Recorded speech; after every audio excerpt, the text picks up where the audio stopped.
राजेश कांबळे खून खटला प्रकरण संपूर्ण सोलापूर शहरवासियांना खरं तर माहीतच आहे, पण हा खटला अतिशय जलद गतीने चालवण्यात आला असून सोलापूरच्या इतिहासामध्ये पहिल्यांदा सुट्टीच्या दिवशी या न्यायालयाच्या वतीनं या प्रकरणाचा निकाल देण्यात आलाय।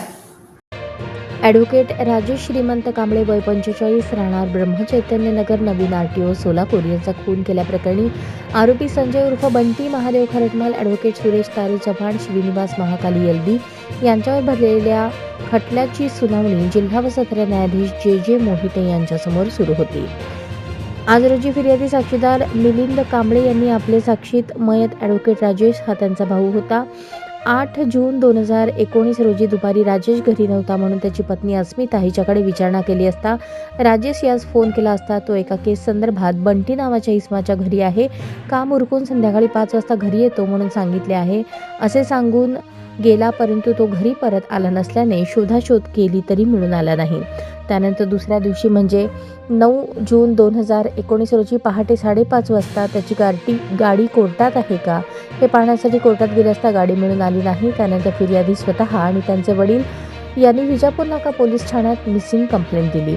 त्यानंतर 10 जून रोजी मयत ॲडव्होकेट राजेश हा कोर्टात बाहेर ज्या ठिकाणी टायपिंग करायचा तेथील टायपिस्ट शंकर सुरवसे याला फिर्यादीने फोन केला असता त्याने सांगितले की मागील आठवड्यात राजेश हा दुकानात बसला असता आरोपी बंटी हा तिथे आला होता आणि त्याने राजेश यास तुम्हाला मोठी केस द्यायची, परंतु ती व्यक्ती वयोवृद्ध असल्याने आपणास त्याची भेट घ्यायला जावे लागेल असे सांगितले। त्यानंतर तो बंटी याच्या घरी गेला असता घरास कुलूप होते। अश्विनी हॉस्पिटल येथे काम करत होता, तिथे जाऊन चौकशी केली असता तो 1 महिन्यापासून कामावर नसल्याचे समजले। त्यावरून बंटी खरटमाल विरुद्ध संशय बळावला आणि 12 जून 2019 रोजी त्यांनी विजापूर नाका पोलीस स्टेशन येथे जाऊन बंटी याच्यावर संशय असल्याचे सांगितले।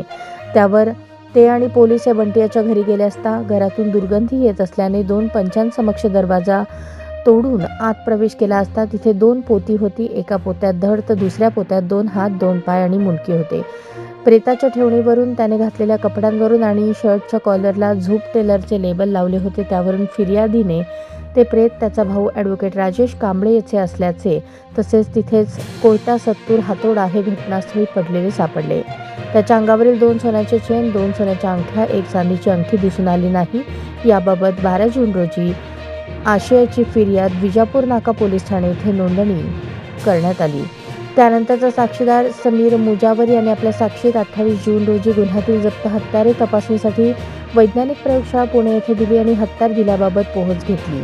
त्यानंतर तिसरा साक्षीदार पोलीस कॉन्स्टेबल गणेश कानडे यांनी आपल्या साक्षीत 17 जून रोजी मयताचा विसेरा तपासणीसाठी न्याय वैज्ञानिक प्रयोगशाळा पुणे येथे दिले व विसेरा दिल्याबाबत पोहोच घेतली अशी महत्त्वपूर्ण साक्ष नोंदवली। खटल्याची पुढील सुनावणी ही 22 डिसेंबर रोजी नेमली आहे। या खटल्यात विशेष सरकारी वकील ॲडव्होकेट उज्ज्वल निकम, मूळ फिर्यादीतर्फे ॲडव्होकेट मिलिंद थोबडे, ॲडव्होकेट विनोद सूर्यवंशी तर आरोपी नंबर 1 तर्फे ॲडव्होकेट राजेंद्र फटाटे, आरोपी 2 स्वतः आरोपी नंबर 3 तर्फे ॲडव्होकेट जयदीप माने हे काम पाहत आहे।